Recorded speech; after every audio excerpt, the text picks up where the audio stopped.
वो इस bench type के बने नगर पालिका के माध्यम से, तो शुरुआत बड़ी तेज़ी से साथ हुई, परंतु आज 4.5 साल पश्चात परिस्थितियां बदल गई हैं। वही जैसा कि मैंने शेर पढ़ा था कि सियासत कहाँ वफा करती है, तो सियासत किसी की भी नहीं रहती।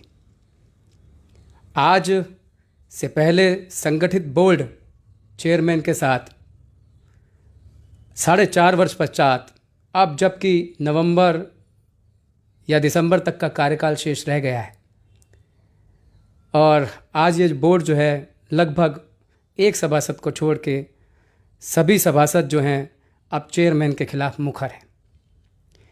पिछले कई दिनों से मीडिया ट्रायल चल रहा है। मुख्य रूप से 2 सभासद मनोज गुंबर मिंटू और परमजीत सिंह पम्मा, जिन्होंने ये मुखालफत शुरू करी थी, आज उनके साथ बाकी सभासद भी हैं और ये मुद्दा तेज़ी से शहर की फिजाओं में है और लगातार इस पे बात हो रही है। सभासदों के बहुत सारे वर्जन आए, परंतु नगर पालिका चेयरमैन इस पूरे मामले में चुप्पी साधी रहे। उनकी अपनी सोच होगी चुप रहने की, कुछ भी रहे, पर अब जब एक मुकदमा दर्ज हुआ है नगर पालिका चेयरमैन पर, उसके बाद उन्होंने चुप्पी खोली है। कल उनका एक वक्तव्य आया था अनसुनी आवाज़ के माध्यम से। आज मेरे साथ बैठे हुए हैं नगर पालिका चेयरमैन, उनसे बात करेंगे और जानने की कोशिश करेंगे, क्योंकि नगर को जानने का अधिकार है कि सभासदों का एक पक्ष जब जनता के सामने आ रहा, अनेक आरोप लगे हैं, भ्रष्टाचार के बड़े बड़े आरोप लगाए गए हैं, तो उन पे इनका क्या कहना है चेयरमैन साहब का। तो यह वर्जन आना चाहिए था, इसीलिए आज हम आपके साथ बैठे हैं। चेयरमैन साहब नमस्कार। नमस्कार विकास जी। तो जहाँ निष्पक्ष पत्रकारिता के रूप में आपने मुझे याद किया, बुलाया, इसके लिए मैं आपका बहुत बहुत धन्यवाद करता हूँ। अध्यक्ष जी, जहाँ से मैंने शुरुआत करी कि सब कुछ ठीक चल रहा था, ठीक ही तो चल रहा था। एक सभासद से आपके कुछ मनमुटाव हुए, मनोज गुंबर, जो कि लगातार आवाज़ उठाते रहे आपके खिलाफ, और एक स्लाटर हाउस को लेके एक बातचीत चली थी। मैं इस पूरी परिस्थितियों पे आना चाहता हूँ, लेकिन मैं शुरुआत करता हूँ। मैं चाहता हूँ कि जनता शुरू से अब तक जाने की हो क्या रहा है, आपका पक्ष क्या है इस मामले में। तो स्लाटर हाउस को लेकर के मनोज गुंबर ने एक मुखालफत करी, उसके बाद वो मुखालफत हमेशा उनकी आपसे बनी रह गई। स्लाटर हाउस का मामला क्या था? स्लाटर हाउस की वजह से मनोज गुंबर जी जो हमारे सभासद थे, वो ऐसा नहीं है कि वो स्लाटर हाउस की वजह से हमसे नाराज़ थे। उससे पहले भी जितने कई काम ऐसे हो चुके थे कि सबसे पहले 1 महीने बाद ही उन्होंने कहीं ना कहीं अपनी डिमांड या अपनी अपेक्षाएं सुनानी शुरू कर दी थी मुझे। अब उनकी अपेक्षाएं इतना मैं सक्षम नहीं था कि उनकी अपेक्षाएं पूरी करता, तो उन्होंने कहीं ना कहीं भड़का कर, लोगों को उल्टा सीधा कहकर इस तरीके के मुझे कामों की डिमांड करवाई कि मैंने कई काम उनके किए भी, ऐसा नहीं है। एक बार यहाँ पर पुलिया टूटी हुई थी आवास विकास में, तो वो पुलिया एक की जगह उन्होंने 2 बनवाई मुझसे, और बनवा कर बिना एस्टीमेट के, बिना किसी भी विज्ञप्ति के हम लोगों ने वो पुलिया बना दी। इसमें ये कभी कोई भी काम इस जल्दी में करना होता है तो उसका एस्टीमेट हम लोग बाद में बना लिया करते थे। तो वो जब हम लोगों ने बनाई वो पुलियाँ, उसके बाद हम लोगों ने उसमें छठ घाट का भी सब लोगों से बैठा के बात की। छठ घाट गुलरबोझ मोड़ पर हम लोगों ने सौंदर्यीकरण वगैरह किया। तो उनके दिल में पता नहीं क्या मेरे लिए शुरू से ही बैर था या मुझसे क्या चाहते थे वो। तो धीरे धीरे इस तरीके से मुझसे हल्के फुल्के काम करवाए, और काम करवा के मेरे ठेकेदारों ने वहाँ पर काम किया। उसके बाद अचानक वहाँ पर सीडीओ साहब के पास जाके वो शिकायत कर गए। जब हम लोगों ने टेंडर निकाले तो उन्होंने शिकायत करवाई दूसरे लोगों से, और धीरे धीरे ये हरकतें उनकी ऐसी होती चली गई कि अब क्या उपेक्षाएं थी, खैर मैं आपको सार्वजनिक तौर पे तो नहीं बताऊंगा, लेकिन उनकी उपेक्षाएं इतनी ज़्यादा दिन पे दिन बढ़ती चली जा रही थी। सबसे पहले उन्होंने 1 महीना में ही नाराज़ हो गए वो मुझसे। मैंने उनको मनाने की कोशिश की, क्योंकि मेरे सभासद थे, मैंने अपना परिवार माना था। प्रीत ग्रोवर जी, जो हमारे जिनसे पारिवारिक संबंध हैं, उन्होंने मुझे बुलाया। उनके घर पे बैठ के हम लोगों ने इनसे बात की। प्रीत ने कहा कि भाई आगे से ये ऐसी कोई हरकत नहीं करेंगे और आप मेरी जिम्मेदारी है इसमें सब सारी। तो जब प्रीत जी ने कहा मुझसे, तो मुझे उनका मानना था, क्योंकि भाई है वो हमारे। उसके बाद हम लोग फिर दोबारा से फिर सेटल होने की कोशिश की, अपने परिवार की तरह इनको रखा, सब सारा कुछ करा। लेकिन दूसरे ही महीने इन्होंने फिर मेरे साथ उल्टा सीधा ऐसा प्रकरण करने लगे, कहीं बयानबाजी कर रहे हैं, कहीं कुछ कर रहे हैं। अब इंक्रोचमेंट वगैरह जितना भी होता है, कहीं ना कहीं हमारी जिम्मेदारी है, नगर पालिका की जिम्मेदारी है कि इंक्रोचमेंट हम लोग ना होने दें या हटाएं जितना भी इंक्रोचमेंट है। जिससे एक आदमी इंक्रोचमेंट करता है, 100 घर उसमें परेशान होते हैं। तो आवास विकास में भी कई जगह इंक्रोचमेंट की शिकायतें थीं, अतिक्रमण की, तो वो हम लोग हटाने गए तो उसमें राजनीति करने लगे। अगर विकास कार्य के लिए अगर कोई हम लोगों ने काम शुरू किया आवास विकास में, तो उसमें वो लोग राजनीति करने गए। मैंने प्रीत से कहा, मैंने कहा प्रीत, आपने जिम्मेदारी ली थी और आपने कहा था कोई किसी तरीके का विवाद नहीं था, लेकिन उसके बाद भी ये देखिए ये कर रहे हैं। तो प्रीत के वर्ड ऐसे थे कि शायद मैं यहाँ सार्वजनिक तौर पे नहीं बताऊँगा, हो सकता है उनकी आपस में कोई रिश्तेदारी हो। उसके बाद सुभाष बेहड़ जी के पास पहुँचे ये मेंबर्स, मनोज गुंबर जी। सुभाष बेहड़ जी ने मुझे बुला के मुझसे बात करी। मैं गया उनके घर पे, सुभाष जी के। उन्होंने सारी बात करी, मैंने अपनी उनको बात बताई, तो उन्होंने फिर हमारा कंप्रोमाइज़ करवा के कहा कि मेरी जिम्मेदारी है, आज के बाद फिर कभी ऐसा नहीं होगा। फिर वो 1 महीना रुके। 1 महीने रुकने के बाद फिर नगर पालिका में डिस्टर्बिंग करने लगे सब सारे। उसके बाद जब सुभाष जी का फ़ोन आया, मैंने खुद कहा उनसे, सुभाष जी से, मैंने कहा देखिए पहले प्रीत जी के पास गए थे, ये अब सुभाष जी के पास गए हैं। अब देखिए मुझे जहाँ तक उम्मीद है ये जयकिशन भाई साहब के पास जाएंगे। तो सुभाष जी भी थोड़ा इनकी हरकतों से वाकिफ़ हो गए। उन्होंने भी कहा यार भाई इसको समझना हमारे बस की बात नहीं है। कुछ दिनों बाद ये फिर जयकिशन भाई साहब के पास गए। जयकिशन भाई साहब से मेरी बात हुई। मैंने उनके कहने पे, क्योंकि जयकिशन भाई साहब के और हमारे बिल्कुल पारिवारिक संबंध हैं, तो उनके कहने पे मैंने कहा भाई साहब चलिए कोई बात नहीं, जैसे आप कह रहे हैं मैं इसको अपना छोटा भाई समझ के काम करूँगा। अब उन्होंने बैठ के जो भी बात हुई वो बात हमारी निपटाने के बाद फिर हम लोग बात करने लगे। फिर दोबारा से इन्होंने फिर वही एक महीने का इनका टर्म्स रहता था कि एक महीने बाद हमेशा। अब अंदरूनी बात मुझे नहीं पता चल पाई कि इनकी अपेक्षाएं क्या हैं और ये किस अपेक्षा की हम लोगों से उम्मीद करते हैं। अध्यक्ष जी, आप अपेक्षा की बात कर रहे हैं। मैं पूरे जनता जानती है कि मनोज गुंबर आवास विकास से सभासद हैं और बहुत लोकप्रिय सभासद हैं। उसने रिकॉर्ड बनाया है, वार्ड में सबसे बड़ी जीत करने का रिकॉर्ड बनाया है, और जबकि बड़े बड़े नेता उनके खिलाफ वहाँ पे जाके वो करते रहे हैं। और जैसा कि आप बताते हैं कि आप सक्षम हैं, हमारे हिसाब से वो भी बहुत सक्षम है। तो किस प्रकार की अपेक्षाएं, आप जो कह रहे हैं कि अपेक्षाएं किस प्रकार की हो सकती हैं, अपेक्षा क्या मतलब किस तरीके, वो समझ में नहीं आ रहा है। विकास जी, आप भी शायद मेंबर रह चुके हैं नगर पालिका के, और नगर पालिका से आदमी क्या अपेक्षा कर सकता है ये शायद आपको ज़्यादातर मालूम होगा। तो सार्वजनिक तौर पे मुझसे ना पूछिए तो ज़्यादा बेहतर रहेगा। मैं बताना भी नहीं चाहता कि मुझसे क्या अपेक्षाएं कर रखी हैं। चलिए, आप नहीं बताना चाहते हैं, लेकिन चलिए, ये मनोज गुंबर का एक मैटर था। हो सकता है वो राजनीतिक अपेक्षाएं ही हों, क्योंकि राजनीति में किसी एक का अधिकार नहीं होता है। तो कोई भी अपने आप को आगे बढ़ना चाहता है, तो अब क्या रहेगा वो तो मनोज गुंबर बताएंगे जब वो सामने आएंगे हमारे कैमरे के। लेकिन मैं एक बात पूछना चाहता हूँ। मैं इसलिए ये सब बातें पूछ रहा हूँ ताकि नगर की जनता तक सब बातें जाएं। जब मनोज गुंबर आपका विरोध कर रहे थे उस वक्त, आज जो बहुत मुखर हैं सभासद, मनोज गुंबर से भी ज़्यादा मुखर हैं परमजीत सिंह पम्मा, वो आपके पक्ष में थे। यहाँ तक कि मनोज गुंबर जब आप पर आरोप लगाते थे, तथाकथित भ्रष्टाचार जिनको वो कहते रहे हैं, तो भ्रष्टाचार के जो आरोप लगते थे, तो उस वक्त परमजीत सिंह पम्मा जो हैं वो आपका पक्ष लिया करते थे, यहाँ तक कि आपका जवाब वो दिया करते थे। और नगर पालिका नाम का जो ग्रुप है उसमें उनकी बहुत बड़ी झड़प भी हुई थी और स्थितियाँ लीगल नोटिस तक पहुँच गई थी, कानूनी नोटिस तक। तो अब आखिर ऐसा क्या हुआ कि इतना आपकी फेवर में रहने वाला सभासद जो कि आपकी जगह जवाब देता था वो भी आपके खिलाफ खड़ा हो गया? परिस्थितियाँ कहाँ बदल गई?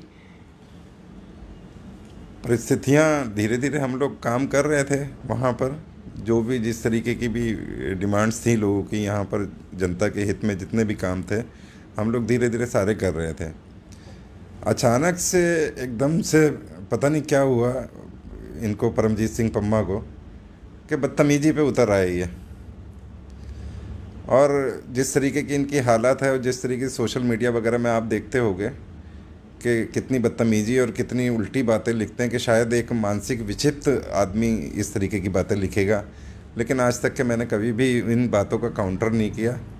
जब एक आदमी मानसिक तौर पे वो है तो उसको मैं कहाँ तक के उसका जवाब दे सकता हूँ। लेकिन जब हम लोग बैठ के बात कर रहे थे तो आपको शायद विकास जी ये बताना चाहूँगा कि जब शपथ ली थी तो शपथ में हम लोग लगभग जो शपथ लेते हैं यहाँ पर कि नगर पालिका में हम लोग जब भी रहेंगे वो नगर पालिका के हित में काम करेंगे। अगर अहित कोई करते हैं हम लोग तो कहीं ना कहीं हमारी अंतरात्मा जागती है और अंतरात्मा कहीं ना कहीं हम लोगों से कहती है कि ये काम गलत है और इस काम को करना नहीं चाहिए। उसी काम के लिए अगर जिद करना या उसी काम को आगे बढ़ाना, अगर हम लोग इस तरीके से काम करेंगे तो शायद कहीं ना कहीं जनता का नुकसान होगा। तो इसी चीज़ को लेते हुए कुछ आपस में विवाद हुए, कुछ कर्मचारियों वगैरह से बदतमीजी वगैरह करी। हालांकि मेरे ऊपर इल्ज़ाम भी लगाया इन्होंने कि आपके ऊपर रिवॉल्वर तानने का इल्ज़ाम लगा हुआ है? हाँ, लगा हुआ है। उसमें जांच हुई, जांच होने के बाद सारी कार्रवाई हुई। आज आप देख सकते हैं कि वो सिर्फ रिवॉल्वर की केस नहीं है मेरे ऊपर, कि सिर्फ 504 506 का गाली गलौज का है। वो भी मेरा झूठा है कि मैंने रिवॉल्वर अगर ताना होता तो शायद पुलिस दूध का दूध और पानी का पानी कर लेती। चलिए, तो ये 2 सभासद मुकर्रर, यहाँ तक तो बात ठीक थी। लेकिन अब 4.5 साल तक बाकी सभासद आपके साथ थे, वो कभी विरोध में नहीं आए, वो कभी इनके विरोध में इनके साथ नहीं थे। अब क्या परिस्थितियां बदली हैं इस 1 आध महीने के अंदर कि बाकी सभासद भी आपका साथ छोड़ गए सिवाय एक के? देखिए, उन्होंने साथ छोड़ा है, हमारे जितने भी वार्ड मेंबर्स हैं। मैं तो किसी को बुरा नहीं कहता। मैं तो ये जो परमजीत सिंह हैं और मिंटू हैं, शायद हम लोग जिस दिन यहाँ से कुर्सी से उतरेंगे तो उस दिन गदरपुर के एक वासी कहलाएंगे। तो शायद कोशिश करेंगे हम लोग के जितनी भी आपस की नाराज़गियाँ हैं दूर हो जाएं, और कोशिश करना भी चाहिए कि गदरपुर में हम लोगों को रहना है। और ये तो पद जितने भी हैं आते जाते रहते हैं। तो कभी भी हम लोगों ने ये कोशिश नहीं की कि किसी भी तरीके से परिवार में कोई व्यक्ति हमारा छूट के जाए। लेकिन कहीं ना कहीं मैं मजबूर हो गया इन लोगों को मनाने के लिए। जिस तरीके से इनकी डिमांड्स और जिस तरीके से अपेक्षाएं इनकी बढ़ती चली गई वो मैं पूरी नहीं कर सका। तो शायद मैं अपने बोर्ड को बैठाने में या बोर्ड को अपने परिवार के सदस्य जैसे होते हैं उनको बैठाने में कहीं ना कहीं थोड़ा बहुत असफल हुआ हूँ। लेकिन इससे सीखा बहुत है मैंने कि मुझे क्या किस तरीके से करना चाहिए। मैं पहले भी, शायद विकास जी आपको पता होगा, आप मेरे छोटे भाई हो, मुझे जानते हो बचपन से, मैंने कभी भी दिमाग से या इस तरीके की गलत राजनीति कभी नहीं करी। हमेशा जो भी राजनीति करी मैंने अपने दिल से की है और आज भी मैं वही दिल से करता हूँ। मुझे अगर गदरपुर का चेयरमैन पब्लिक ने बनाया है तो जनता ने अपने हित के लिए बनाया है, ना कि गदरपुर का चेयरमैन बनाने के लिए मेरे अपना हित हो। मुझे अपने हित की ज़रूरत नहीं है। मैं गदरपुर की जनता के हित के लिए काम करता रहूँगा। उसके लिए मुझसे मेरा परिवार नाराज़ हो, मेरे वार्ड मेंबर्स नाराज़ हो या कोई भी नाराज़ हो, इससे मुझे कोई नहीं फ़र्क पड़ता। आपने वार्ड मेंबरों के प्रति अपेक्षा की बात करी, तो वार्ड मेंबर की अपेक्षा क्या होती है कि उसके वार्डों के कार्य हों। तो अब किस प्रकार की अपेक्षाएं हैं मैं तो समझ नहीं पा रहा हूं, लेकिन मैं ये जानना चाहता हूं कि क्या अपनी वार्डों की रोड, नाली, सफाई आदि के लिए, कुछ भी कार्यों के लिए सभासदों ने कभी आपके समक्ष धरना दिया इन मांगों के लिए?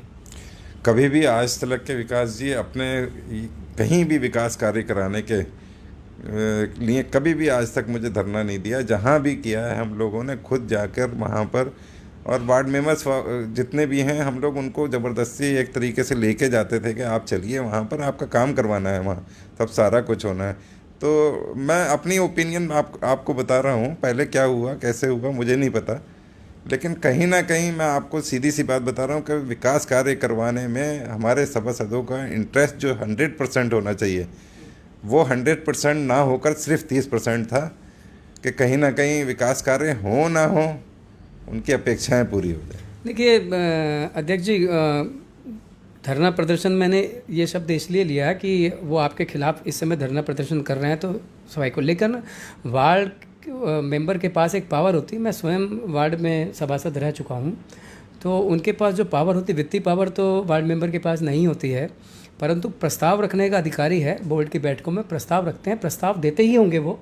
ऐसा भी नहीं है कि उन्होंने अपने वार्डों के विकास के लिए प्रस्ताव, वो प्रस्ताव पे ही आपने काम करना होता है, तो प्रस्ताव तो उनके पास से रहे होंगे। इसी के साथ ही मतलब इन्हीं कुछ चीज़ को लेकर के आप पे आरोप लगा रहे हैं, वार्ड मेंबर की तरफ से आरोप आया है कि आप चुनिंदा जो है वार्डों में विकास कार्य कर रहे हैं और चुनिंदा वार्डों को आपने उनके विकास कार्यों को बाधक कर रखा है। ऐसा नहीं है विकास जी कि मैंने चुनिंदा वार्डों में काम किए हैं। देखिए इस्लाम नगर आप जाके देख लेते हैं, एक मलिन बस्ती है, और मलिन बस्ती में सबसे लास्ट में मैं वहाँ पर एक सड़क है वहाँ पर जो बिल्कुल जर्जर हो चुकी थी, 30 साल पुरानी सड़क थी। जब मेरे ख्याल से जोगिंदरनाथ पपनेजा जी थे उन्होंने बनाई थी वो सड़क, तो उस सड़क को मैं आज बना रहा हूँ। इसके अलावा जितने भी काम किए मैंने, मलिन बस्ती जहाँ पर काम होने हैं वहाँ के काम किए मैंने कभी भी कोई सड़क के ऊपर सड़क नहीं बनाई। मैंने कोई ऐसा काम नहीं किया कि ज़बरदस्ती नगर पालिका का पैसा खर्च हो।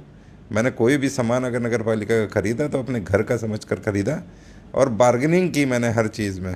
मैंने कहीं कोई नगर पालिका का नुकसान नहीं हुआ है। आज मेरे खिलाफ़ चाहे कितने भी लोग हो जाएं, लेकिन मैं सीना खोल के कह तो सकता हूं कि मेरे ऊपर 1 रुपये का दाग कोई नहीं लगा सकता। भ्रष्टाचार कहने में, भ्रष्टाचार होने में और भ्रष्टाचार दिखने में ज़मीन आसमान का फ़र्क है।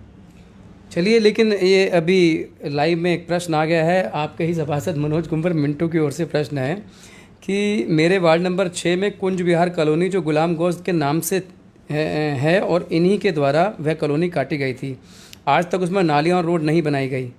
पब्लिक का बुरा हाल है। आज गदरपुर से गांव अच्छे हैं।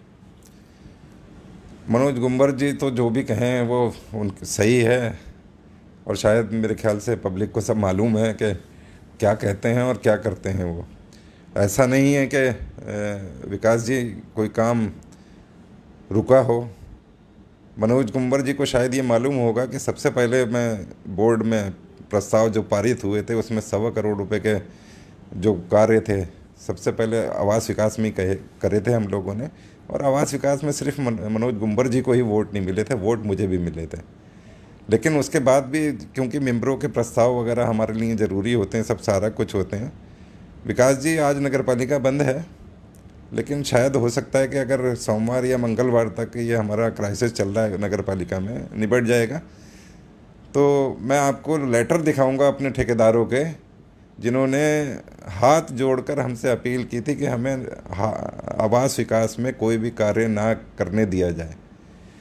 कहीं भी इतना टेरराइज़ कर दिया था हमारे ठेकेदारों को कि हम लोग कहीं भी वहाँ जितने भी ठेकेदार थे उनसे काम जो ठेकेदार थे हमारे काम करने वाले, वो डरने लगे थे।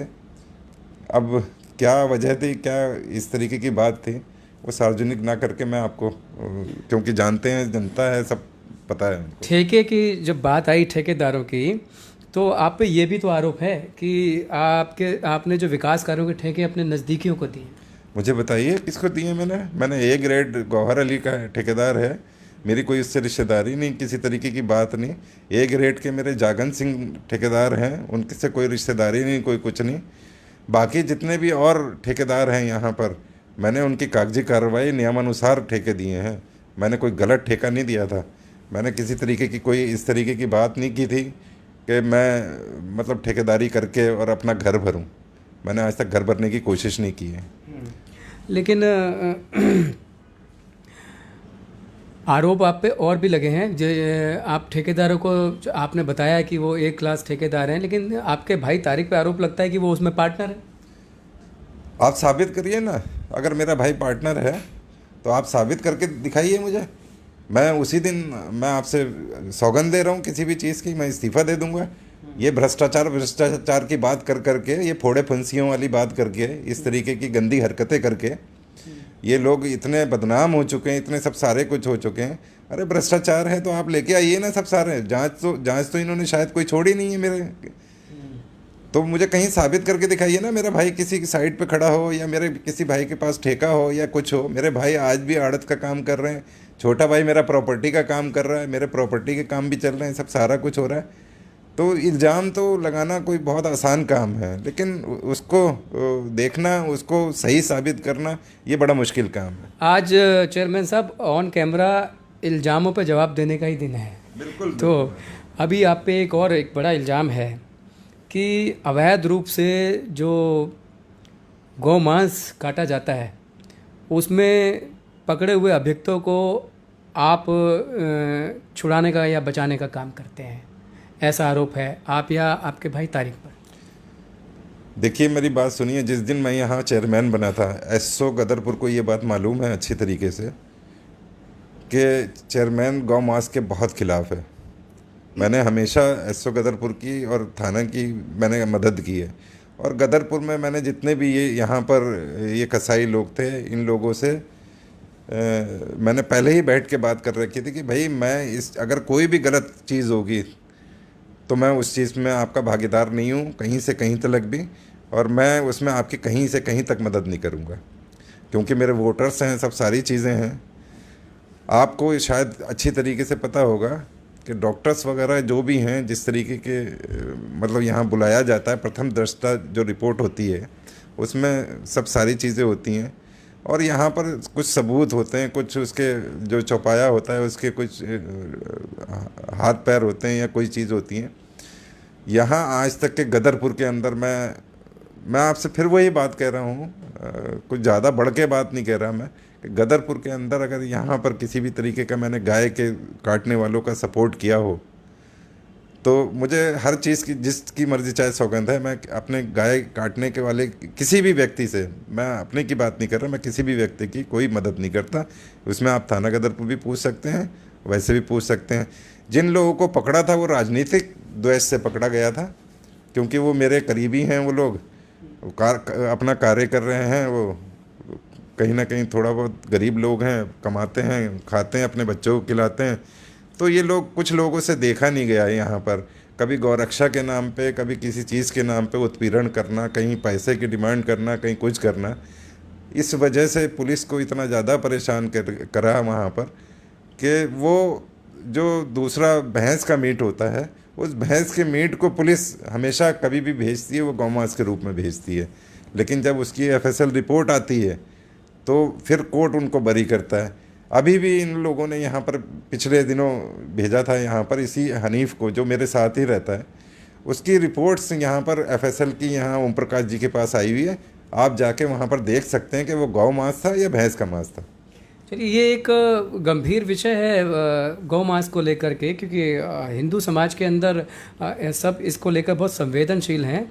तो यहाँ पर सौगंध की बात करते हुए चेयरमैन बता रहे हैं कि इस प्रकार की उनकी इन्वॉल्वमेंट उसमें नहीं है। जो मांस होता है भैंस का होता है, जिस पे बैन नहीं होगा, तो उसकी बात हो रही है। तो इस विषय को संवेदनशीलता से लेना चाहिए और बात को समझने का प्रयास करना भी चाहिए। एक और आरोप आप पर लग रहा है अध्यक्ष जी कि आज इस मामले में मुझे 3 से 4 फ़ोन आए हैं।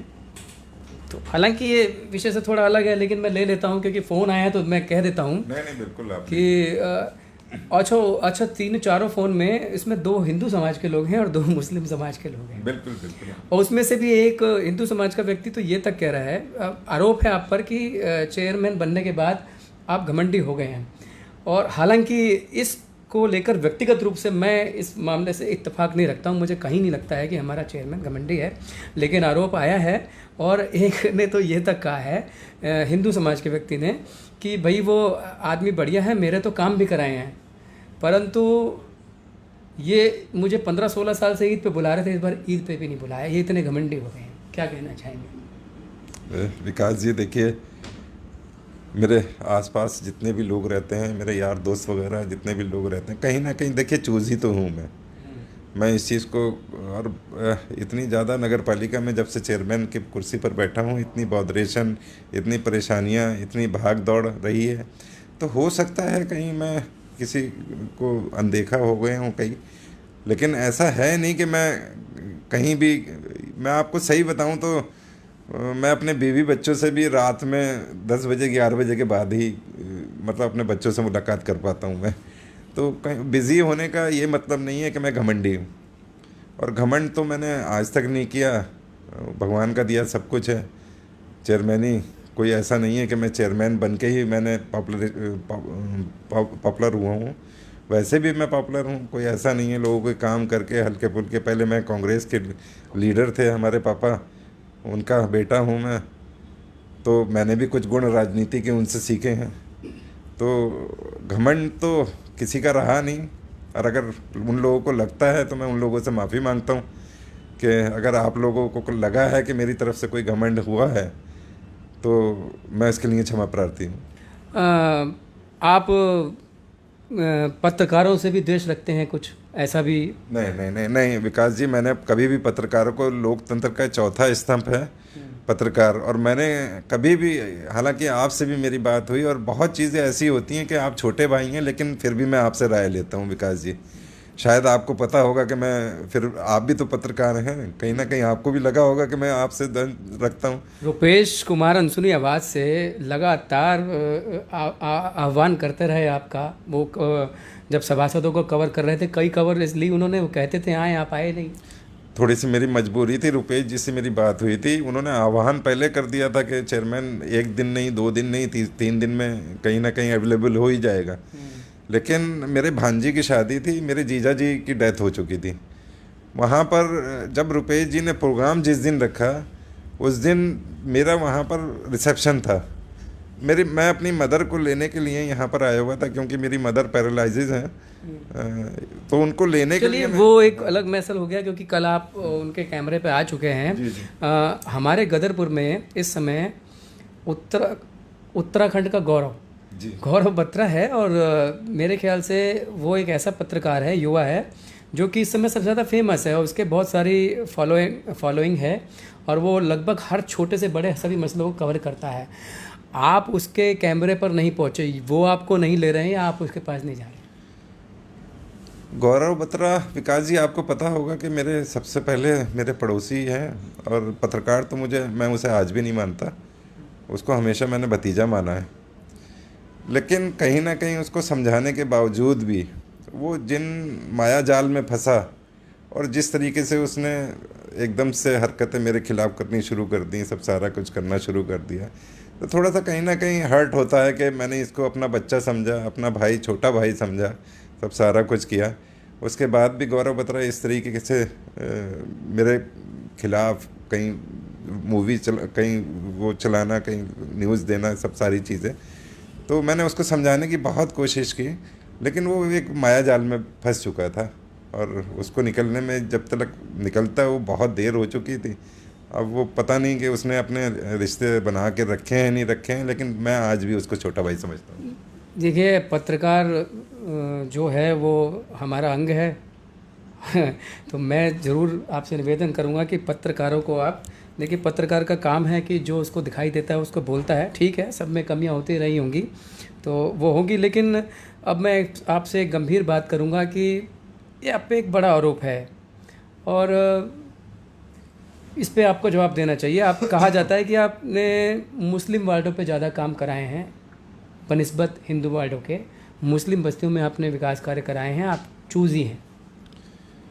ऐसा नहीं है, मैंने जहाँ भी कार्य करवाए हैं वो मैंने आपको पहले भी इसी उसमें डिबेट में बताया है कि जहाँ भी मेरे काम हुए हैं वो सिर्फ मलिन बस्तियों में जहाँ बहुत ज़्यादा ज़रूरत थी। हाँ, मैं जहाँ चलने लायक सड़क है वहाँ शायद हो सकता है कि मैं आज नहीं कल नहीं परसों पैसे जितना पैसा आता है उसी हिसाब से काम होगा यहाँ पर। लेकिन जहाँ पर बिल्कुल कच्चे रास्ते थे विकास जी, गदरपुर में आप भी रहते हैं, देखते हैं, सब सारा कुछ है। आज जो मलिन बस्तियाँ, वहाँ पर मैंने ये नहीं देखा कि हिंदू मुस्लिम हैं या सिख ईसाई हैं या कोई है। मैंने कार्य किया, मेरी नगर पालिका के सीमा के अंदर है और उसमें वहाँ रहने वाले परेशान हैं, तो वहाँ मैंने काम किया। मैंने ऐसा नहीं किया कि मैं सड़क के ऊपर सड़क बनाई या मैंने कोई किसी तरीके का भेदभाव किया हो। मैंने कोई भेदभाव नहीं किया। चलिए, आज आपके पास नगर पालिका नहीं तो मैं तो चाहूँगा कि आप लिस्ट सार्वजनिक करें कि आपने कहाँ कहाँ क्या क्या काम कराए हैं। लिस्ट आज तो देखिए सैटरडे है, संडे है, लेकिन 1-2 दिन में शायद हो सकता है विकास जी, मैं आपको ज़रूर लिस्ट दूंगा उनसे, अपने बाबू से निकलवा कर। जी बिल्कुल दीजिए, कि हम दिखाना चाहते हैं कि कहाँ काम हुआ है, कहाँ नहीं हुआ है। अच्छा, मैंने नोट किए हैं आपके लिए कुछ मुद्दे जिन पे मैं बात करना चाह रहा हूँ, जिन लोगों के आए हैं अब। लेकिन ये सब के साथ साथ ही मैंने आरोपों की बात करी जो आप पे लग रहे हैं। अब एक बड़ा मसला है जो काफ़ी गंभीरता से लिया गया है शहर में। मामला सफाई के ठेकों को लेकर के है, केपीएस को लेकर के है, और जिसमें बहुत सारी बातें सामने आती हैं कि भाई पहले 10-12 लाख का ठेका था, उसके बाद इसको 14-15 फिर 18 कर दिया गया। आखिर में ये जो आरोप लग रहे हैं, आपका वर्जन आया है, नहीं तो समझ में नहीं आया कि हुआ क्या है। और एक बात पूछनी जायज़ है कि मतलब अगर 17-18 लाख रुपए सफाई पे खर्च होते हैं इस शहर के लिए, तो क्या ज़्यादा नहीं है एक महीने में? विकास जी, सफाई का कैलकुलेशन जो पिछली बोर्ड था, और पिछले बोर्ड का जो कैलकुलेशन और आज के कैलकुलेशन में ज़मीन आसमान का अंतर है। सफाई के नाम पे कितना कुछ हो रहा था, उस चीज़ को बंद करने के लिए ठेका प्रथा मैंने चालू की थी। दूसरा सबसे बड़ी बात ये थी कि मेरे पास सफाई कर्मचारी जो थे वो बहुत कम थे। मेरे ख्याल से 17-18 के समथिंग मेरे परमानेंट कर्मचारी थे और 16-17 के समथिंग मेरे स्वच्छता समिति वाले लोग थे। तो हम लोगों ने एक नई टेक्निक से एक रिस्क लेकर यहाँ पर गदरपुर में एक बड़ा मन करके केपीएस इन्वायरोटेक कंपनी से कांटेक्ट किया, उन लोगों से बात की, और बात करके जिस तरीके से उन लोगों ने हमें समझाया, बताया, तो कहीं ना कहीं हम लोगों ने वहाँ पर उनको ठेका दिया। 12-12.5 लाख रुपए एक तरीके से अगर देखा जाए गदरपुर की सफाई की दृष्टि से, तो आप विकास जी ये ना समझिए कि खाली सफाई के 12 लाख रुपए जा रहे हैं। 8 के समथिंग हमारी गाड़ियां हैं, 2 ट्रैक्टर ट्रालियां हैं, उसके बाद एप्लीमेंट्स हैं, उसके बाद पेस्टिसाइड्स हैं, उसकी गाड़ियां वगैरह हैं, जितनी भी उनका डीजल है, मेंटेनेंस हैं गाड़ियों की, ये सब सारी चीज़ें, चूना है, सब सारी चीज़ें अगर आप लोग खुद कैलकुलेशन करेंगे तो शायद आपको नहीं लगेगा कि ये इतना महंगा है। पहले के मुकाबले यहाँ पर बस ये नहीं है कि कमीशनबाजी नहीं है, बाकी सारा काम जो हो रहा है वो पूरा का पूरा है। अब सफाई तो खैर जब से ये बोर्ड आया, आपके बोर्ड ने सफाई व्यवस्था पे नगर में बहुत ध्यान दिया। अलग बात है कि इस 1-2 महीने में जो अभी ये जो आंदोलन चल रहा है, तो अब सफाई व्यवस्था चरमराई हुई है, लेकिन सफाई अच्छी थी। नालियाँ जो बजबजाती थी साफ रहने लग गई, गलियाँ स्वच्छ थी। लेकिन केपीएस पे आप पे आरोप लगा कि केपीएस से एक मोटा कमीशन है। देखिए, मैंने आपको अभी बताया सब सारा कुछ है। अगर कैलकुलेशन एक समझदार आदमी कैलकुलेशन करेंगे, और शायद आपसे बेहतर कोई नहीं कर सकता कैलकुलेशन, अगर आप नगर पालिका आके पूरा कैलकुलेशन करेंगे तो आपको लगेगा कि हाँ सही है। हाँ, थोड़े पैसे हम लोगों को बढ़ाने पड़े थे। माननीय मुख्यमंत्री जी पुष्कर सिंह धामी जी ने जो घोषणा की थी कि जितने भी हमारे पर्यावरण मित्र हैं उनको 500 रुपये पर डे किया जाए, तो ये हमारा उसमें शर्तों में था। तो लगभग 2 लाख के समथिंग, लगभग बता रहा हूँ मैं आपको, 2 लाख के लगभग हमको ठेके में उन माननीय मुख्यमंत्री जी की घोषणा के अनुसार बढ़ाने पड़े। उसके बाद फिर ठेका दिया गया और दूसरी कंपनी को आप ले गए हैं शायद, और फिर उस पर सभासदों के माध्यम से आरोप लगाया गया कि जो दूसरी कंपनी को ज़रा बढ़ा के दिया, और जो अधिशासी अधिकारी मौके पर है उनका बेटा ही इसको उसमें पार्टनर है, संचालित करता है इसको। देखिए, चिराग ग्रुप था, मैं थोड़ा सा चाहता था, हालांकि थोड़ी सी चूक हुई है देखिए विकास जी मुझसे कहीं ना कहीं। मैंने भरोसा नहीं कर पाया। केपीएस लास्ट टाइम पे थोड़ा सा डाउन भी हो गई थी, चुनाव का समय चल रहा था, तो मैं ये सोच रहा था कि जो हमारी कंपनियां हैं, नई कंपनियां हम लोग ऑफ़र करें। एक चिराग ग्रुप है वहाँ पर रुद्रपुर के अंदर, उन लोगों ने हमसे बात की और बात करके उन्होंने एक नया सपना दिखाया मुझे गदरपुर का। तो शायद मुझे लगा कि शायद ये केपीएस से बेहतर काम कर लेंगे। मैंने उनको उनके ऊपर यकीन करके बात करके उनको ठेका दिया। एक यहाँ पर हमारे राजू वगैरह हैं, तो इनको भी बात करी मैंने, इनको नाइट शिफ्टिंग वगैरह, सफाई वगैरह अलग करी और जो डोर टू डोर कलेक्शन है वो अलग करा, और अलग करके 2 ठेकों के रूप में हम लोगों ने इनको ठेका दिया। लेकिन शायद 1 महीने, मेरे ख्याल से 1 महीने का समय नहीं हो पाया है। ये लोग इतना सक्षम नहीं थे। जो हड़ताल वगैरह हुई यहाँ पर शायद इन्हीं ठेकेदारों की वजह से हुई।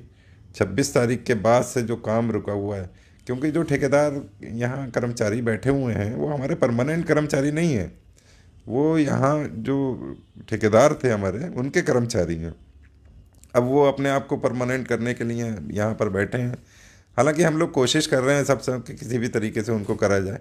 तो हम लोगों ने जो भी निर्णय लिया इसका और जो भी मतलब काम किया है ठेकेदारी को लेके, तो वो हमने बिल्कुल सही किया, नियमानुसार किया है। और कोई किसी का विलेम लगा दे, कोई ईओ का लड़का है या कुछ भी है, तो मैं उसको नहीं मानता जब तक लिखित रूप में मेरे सामने ना हो। चलिए, लेकिन अब बात ठेका समाप्त किया गया, ठेका प्रथा समाप्त की गई है और काफ़ी लड़ाई लड़ी है इसमें सभासदों ने, उनका दबाव भी माना जाएगा कि ठेका प्रथा समाप्त की गई।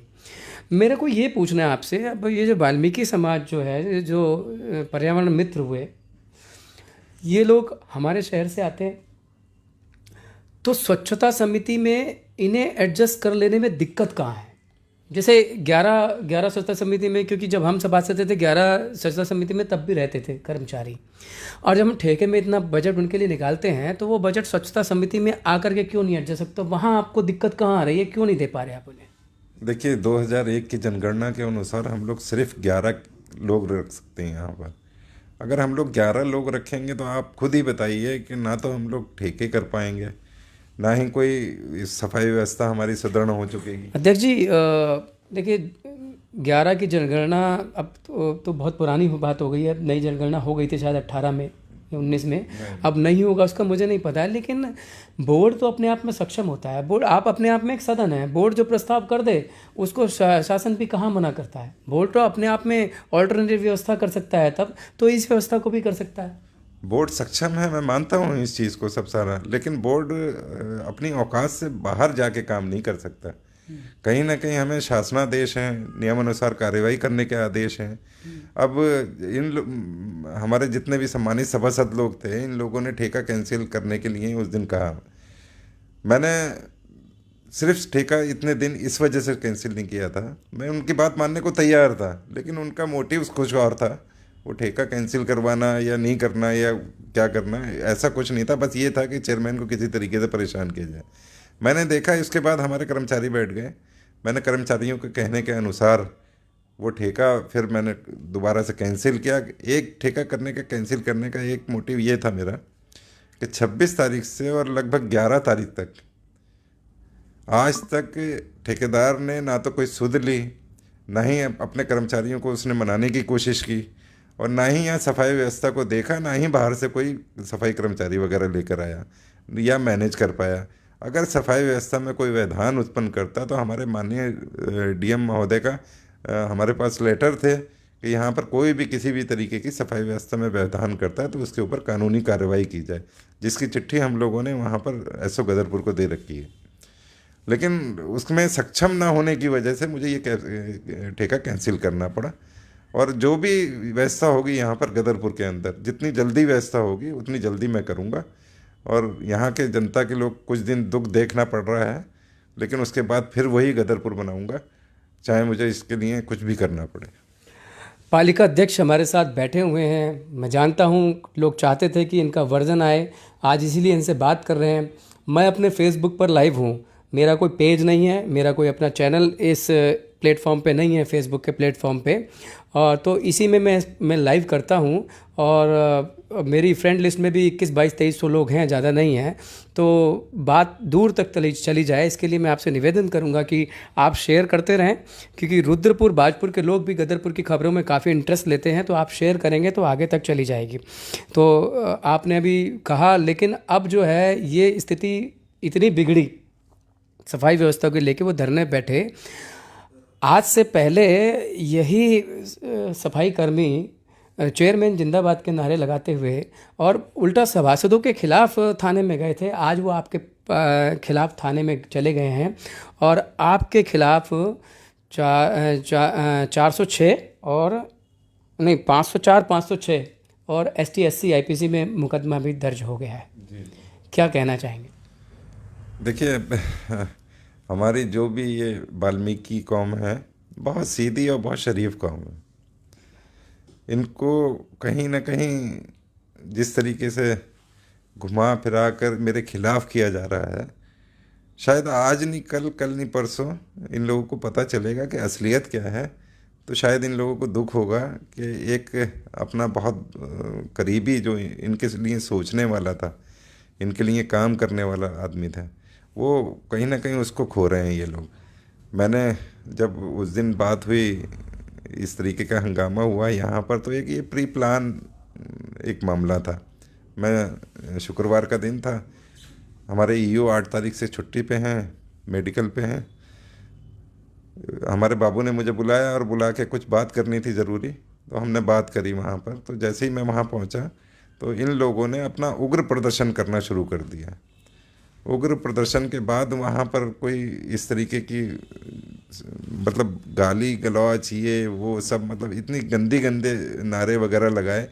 मैंने SO गदरपुर को फ़ोन किया, हालांकि उन्होंने नहीं उठाया। तो मैंने एक लेटर बनवाया, एक रिपोर्ट्स तैयार करी, और रिपोर्ट तैयार करके मैंने कहा कि ये देखिए, आप यहाँ पर आ जाइए, मैं इन लोगों से बात करने आया था, लेकिन ये इतना उग्र प्रदर्शन कर रहे हैं तो मैं इस स्थिति में कैसे बात करूँगा। तो SP साहब से मेरी बात हुई, उनको जब मैंने लिखित रूप में दिया तो उन्होंने यहाँ पर SO गदरपुर को फ़ोन करके मेरे यहाँ पुलिस भिजवाई। मैं जब तक ऊपर था ये लोग नीचे थे। जब मैं ऊपर से नीचे आया इन लोगों से बात करने के लिए, तो मैं निकल कर, पहले तो वो सब ये बहुत ज़्यादा उग्र नारे वगैरह लगा रहे थे, तो जो SI वगैरह थे साथ में, तो वो मुझसे कहने लगे, चेयरमैन साहब ये माहौल सही नहीं है, अभी आप घर चलिए। उसके बाद भी जब इन लोगों ने मुझे रोका तो मैं रुक के मैंने इन लोगों से बात करने में बाकी जितने भी सारे लोग थे वो सब बिल्कुल सहमत थे, हर तरीके से सहमत थे। चाहे उसमें सरपंच हो, चाहे उसमें नितिन हो, चाहे उसमें रमेश हो, कोई भी हो, जितने भी लोग थे सब लोग उसमें बात करने के लिए राजी थे। लेकिन ज़्यादा उग्र स्वभाव से जो अश्वनी कुमार इतने उग्र स्वभाव से जैसे मैनेज किए हुए हों कि आज मतलब चेयरमैन की किसी न किसी तरीके से बेइज्जती करनी है, तो उनका वो समझ के मैं उनसे कह के उनसे आ गया भाई कि आप लोग 4 लोग बात करिए। और बात करके वो, हालांकि छोटा भाई मुझसे तारिक मुझसे कहने भी लगा, वीडियो है उसकी सब सारी, कोई सांच को आँच नहीं है किसी भी तरीके की। जो भी मैंने कहा या जो भी मेरी बात करी वो सब पुलिस प्रोटेक्शन में और वीडियो में थी। तो मैं वहाँ से लेकर और वहाँ से फिर हम लोग चले गए, ये लोग बाद में सब इकट्ठे हुए। हाँ, एक चीज़ आपको बताना भूल गया, वहाँ पर जब मैं बात कर रहा था ये SI साहब ने भी सुना, और एक हमारे यहाँ पर वो हैं कांस्टेबल हैं, वो भी थे वहाँ पर खड़े हुए। तो वो पीछे से एक आवाज़ आई कि मारो इसे, चेयरमैन को मारो। तो वो मुझे पकड़ के तब इस तरीके से लेके आ गए, वहाँ पर इस तरीके की बात हुई। तो मैं तो उन लोगों से बात करने गया था, उनका भला करने गया था, अपने आप को पिटवाने या अपनी इज्जत को गिरवी रखवाने तो गया नहीं था मैं। तो आप पर SC SC का मुकदमा कायम हुआ है, तो कहीं ना कहीं आपके मुंह से कुछ अपशब्द तो निकले ही होंगे। मेरे मुंह से आज तक कभी अपशब्द नहीं निकले। मैं तो जो मेरे खिलाफ आप देख ही रहे हो सोशल मीडिया पे या इस पे सब लोग कितनी गंदी बातें करते हैं, उनके लिए मैं आपके सामने आपसे नहीं बोल रहा मैं कि कोई अपशब्द बोलूं या कोई अग्रेसिव हूं या मैं उनको नुकसान पहुंचाने की कोशिश करूं। तो मैं फिर इन लोगों से क्या अपशब्द करूंगा जो मेरे हाथ पैर हैं, जब तक चेयरमैन हूं जब तक तो मेरे हाथ पैर हैं ये। उस दिन जब ये घटना हुई तो समाज पूरा वहाँ पे धरने पे बैठा था। उसमें कांग्रेस और भाजपा दोनों के नगर अध्यक्ष पहुँचे। भाजपा के तो जिला और प्रदेश स्तर के अधिकारी भी वहाँ आए और पुलिस मुकदमा नहीं लिख रही थी। आखिर में जाके जब जिलाध्यक्ष भाजपा और प्रदेश मंत्री जब वहाँ पे पहुँचे तब जाकर के एक दबाव बना पुलिस पर और मुकदमा दर्ज हुआ। तो अब ये दबाव का मुकदमा मानेंगे, क्या मानेंगे इसको? बिल्कुल दबाव का मुकदमा है। पुलिस, देखिए, पुलिस के सामने अब उनका परिवार होता है, वो कोई किसी के साथ गलत काम नहीं करती है। वो जो भी काम करेगी सोच समझ के करेगी। जब पुलिस प्रोटेक्शन वहाँ था, मुझे पुलिस उनकी वहाँ मौजूद थी, वीडियो चल रहे थे, जो हमारे पत्रकार महोदय थे सतीश बत्रा जी और जितने भी और काफ़ी वहाँ पर कैमरे वगैरह चल रहे थे, जो भी बातचीत हुई उस सब की जांच के बाद जब देखा उन्होंने कि चेयरमैन ने कोई बदतमीजी वाली बात नहीं की, कोई कुछ नहीं किया, तो वो ज़बरदस्ती तो करेंगे नहीं किसी भी तरीके से। एसएसपी साहब ने यहाँ पर, देखिए मैं बताऊँ आपको, बीजेपी के नेताओं के बारे में बताऊँ, हालांकि मैं बताना नहीं चाह रहा था। मुख्यमंत्री जी ने भेजा है, निर्देश दिए हैं, धरने स्थल पर जाइए। एसएसपी साहब को फ़ोन किया, वो सारी आवाज़ आप उसमें सुन सकते हैं। एक सिख संगत चैनल है, उसके अंदर आती है वो आवाज़ कि एसएसपी साहब कह रहे हैं कि भाई इसमें हमने कोई ऐसा जाति सूचक शब्द नहीं सुना। लेकिन उसके बाद भी जिलाध्यक्ष, मुख्यमंत्री और सरकार को बदनाम करने के लिए ये लोग इस तरीके की हरकत कर रहे हैं कि उसके बाद भी मतलब एसएसपी साहब पे दबाव डालते हैं। और दबाव की राजनीति में ऐसे नहीं कह रहा, प्रत्यक्ष मेरे पास साक्ष्य हैं, हर तरीके के साक्ष्य हैं, मैं आपको पूरा दिखाऊंगा। इस तरीके से माननीय मुख्यमंत्री जी को हमारे संज्ञान लेना चाहिए कि इस तरीके की नेतागिरी से पब्लिक हटती है, पब्लिक जुड़ती नहीं है। ये आप बड़ी बात कह रहे हैं कि आपके पास साक्ष्य हैं कि किस प्रकार दबाव बनाया गया है। एक बात और पूछना चाहूँगा अध्यक्ष जी कि जब वहाँ पे आंदोलन चल रहा था, आप इसे पूछना चाह रहा हूँ, तो अब आपके खिलाफ मुकदमा भी हुआ है, कांग्रेस और भाजपा एक नज़र आई वहाँ पर, तो जब ये घटना घट रही थी तो क्या आपके चेहरे पे स्माइल चल रही थी, राजनीतिक स्माइल? क्या आपके लिए सही नहीं हो रहा है? नहीं, ऐसा तो देखिए, मैं जब इतनी बड़ी घटना, मेरे खिलाफ मुकदमा हो रहा है और मुकदमा भी वो लोग करा रहे हैं जो मेरे अपने हैं, कहीं ना कहीं महाभारत में घिर के मैं बंदी तो हुआ, तो मेरे मुस्कान कहाँ आ सकती है। बल्कि आज एक दिन का समय हो गया, परसों की बात है, तो ये समय हो गया, मैं लगातार अपने आप से द्वंद्व कर रहा हूँ कि मुझसे गलती कहाँ हो गई। तो इसमें तो मुस्कुराहट की तो कोई बात ही नहीं है इसमें कहीं से कहीं। तो असल में जब ये धरना चल रहा था, मैं उसे कवर कर रहा था, वहाँ पे हिंदुत्व की बात चल रही थी, नेताओं के द्वारा की जा रही थी हिंदुत्व को लेकर के, तो ये मसला जो है उस ओर मोड़ा जा रहा था। तो उस परिप्रेक्ष्य में मैं आपसे पूछना चाह रहा था कि अगर इस प्रकार की चीज़ें होती हैं तो यहाँ पर कहीं ना कहीं इस मामले को लेकर के अगर राजनीतिक लाभ की लड़ाई है, जो आप दबाव की बात कर रहे हैं, तो वो भाजपा तो इसमें कहीं ना कहीं कुछ पाएगी, लेकिन कांग्रेस इसमें कहीं ना कहीं कुछ खोएगी उन परिस्थितियों के हिसाब से। लेकिन जब ये दोनों के बीच में इस प्रकार की लड़ाई होगी तो गुलाम गौश को कहीं ना कहीं राजनीतिक फ़ायदा होता हुआ नज़र आ रहा होगा इस प्रकार की लड़ाई में। राजनीतिक फ़ायदा तो विकास जी कल की बात है ना, आज का समय यह है कि अपने शहर को जलाने से बचाया जाए। मुझे जिस तरीके से भी कोशिश हुई, जैसे भी हुआ, मैंने बचाया। मेरे समाज के लोग क्या मुझे ऐसा नहीं कर सकते जिस तरीके से मिन्नी गुंबर खुलेआम इस तरीके की बात कर रहे हैं और प्रशासन कोई उसमें अमल नहीं ला रहा है? क्या मेरे समाज के लोग ऐसा नहीं हो सकते कि वो लोग भी आके यहाँ पर इस तरीके की बात करें, ज़बरदस्ती वो करें? लेकिन नहीं, मैं इसको समझदारी की बात कहूँगा कि मेरे समाज के लोगों ने बहुत बड़ी समझदारी करी कि इस मामले में बीच में ना आकर, ना कोई इस तरीके की बात करके, अब बिल्कुल हट गए वहाँ से जब इन लोगों ने इस तरीके की बदतमीजी करी। आपके समाज का भी एक धड़ा आपसे अलग नाराज बताया जाता है। मेरे समाज से तो मेरे ख्याल से कोई नाराज़ नहीं है। शायद मेरी जितनी भी परेशानियां हैं उसमें चाहे ऊपर से या अंदर से मुझे मदद हमेशा मेरे समाज की मुझे मिलती रहती है और कोई नाराज़गी वाली किसी तरीके की कोई बात नहीं है।